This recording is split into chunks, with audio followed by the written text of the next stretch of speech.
Welcome to the Banker Lamp. Please enjoy the video. In this video, I will explain how to play Cyberpunk 2077 online.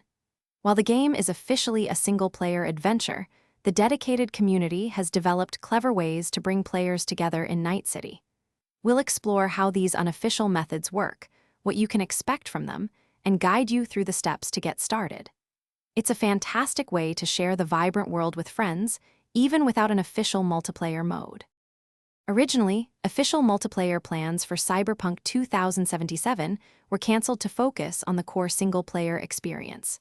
However, passionate modders stepped in, creating projects like the Cyberscript mod.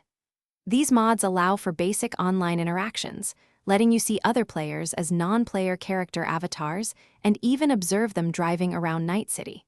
It's a unique way to share the world, though it's not a full cooperative campaign.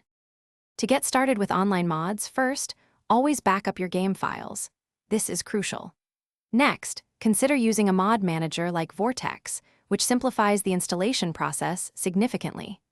You'll typically find these community-made multiplayer mods on websites like Nexus Mods. Remember to carefully read and follow the unique installation instructions provided for each specific mod to ensure everything works smoothly. It's important to set realistic expectations for modded online play. It's more about social interaction and seeing other players than a full cooperative story experience. The stability and features can vary greatly between different mods and game updates. Looking ahead, the developers have indicated that the sequel, Project Orion, is likely to include official online systems and multiplayer features, which is exciting news for future adventures in the Cyberpunk universe. Thanks for watching. If this was helpful, leave a like and consider subscribing. See you next time.